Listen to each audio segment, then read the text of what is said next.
and say it's okay, she's dead, in a most violent way, because she got Jesus in the end. What? Are you kidding me with this? Please. That's entirely out of context. We haven't even introduced the book yet. That quote, while admittedly stark, requires understanding the narrative framework of... Framework. The framework is messed up. The framework is girl gets hit by a truck. But don't worry, folks. She mumbled something about God right before becoming roadkill. So her grieving boyfriend can totally move on 5 minutes later with her identical twin sister she never knew existed. It's Someone Like You, by Karen Kingsbury, listeners. Book 30, I believe, in the Baxter Family Cinematic Universe, or whatever it is. And, as usual, exaggerating for effect, the central premise involves embryo adoption, a hidden identity. Hidden by parents who just forgot to mention it for 20 years. Oh honey, pass the salt. And by the way, you were a popsicle baby we bought. And this Kingsbury woman, I swear she writes these things on a dare. Probably lost a bet.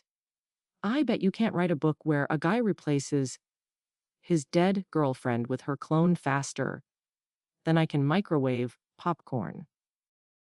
It's not cloning.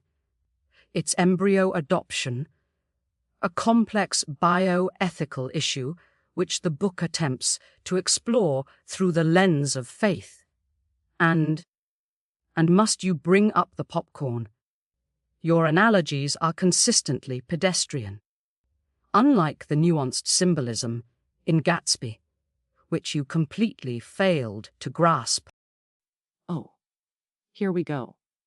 Mister, the green light represents unattainable desire.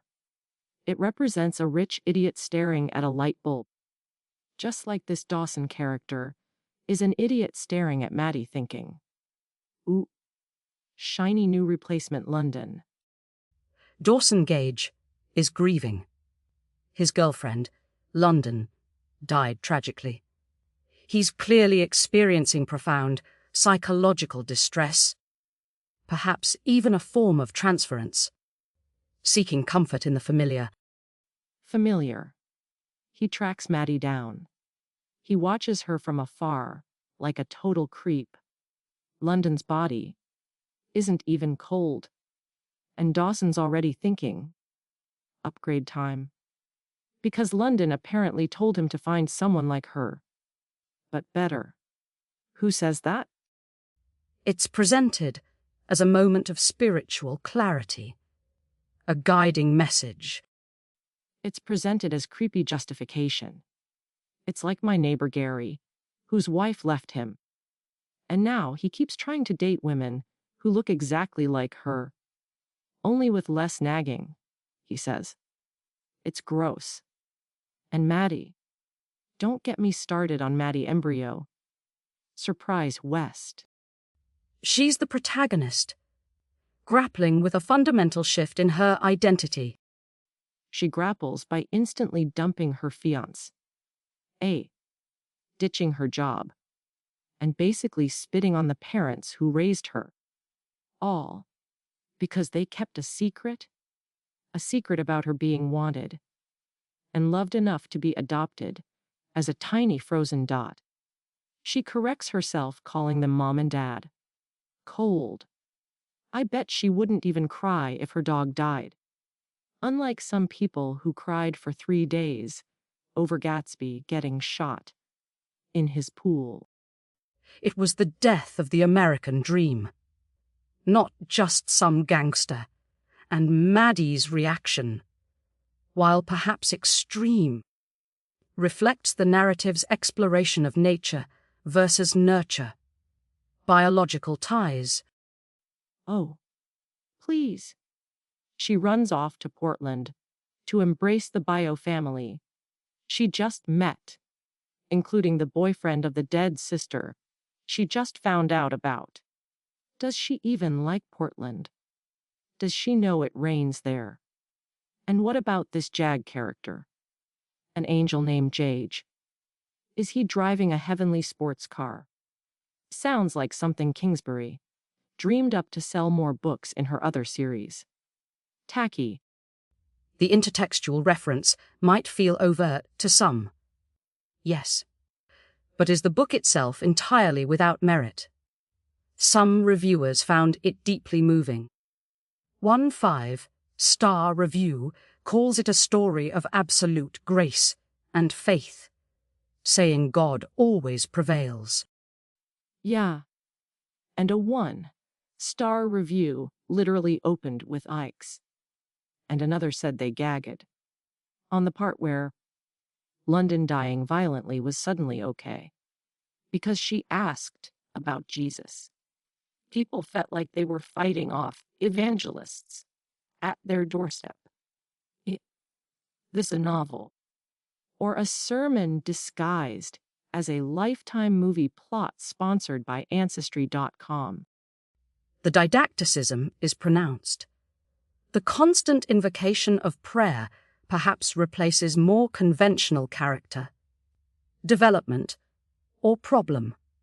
Solving. 1. Reviewer noted, every time prayer was invoked, instead of thought this story slipped farther away from reality. You think. And what about the weird medical stuff? Kidney failure from painkillers.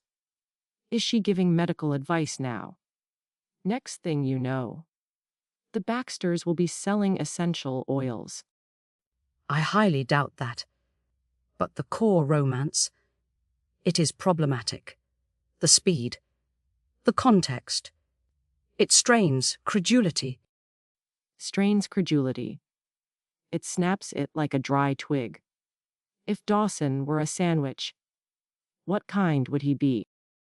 That's utterly absurd. We are not reducing characters to... Too late. He's a grief sandwich. Stale bread. Mystery meat that looks suspiciously like yesterday's lunch.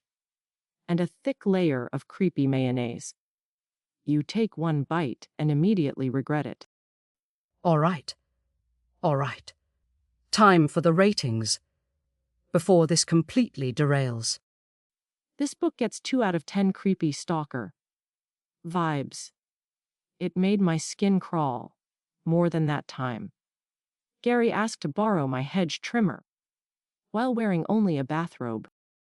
I suppose I have to rate it too, for its sheer audacity and the conversations it clearly provokes, however unintentionally uncomfortable.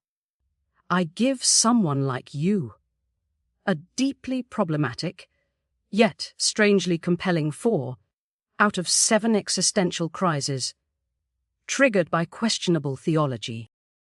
Wow, almost decisive there. Just wrap it up. Okay. Next week, folks. We're diving into a real mind bender. My hamster, my guru finding enlightenment in Sedar shavings. Is inner peace just one squeaky wheel away? I need a drink. You've been listening to Heartbook Radio. Try not to get hit by any theologically convenient trucks.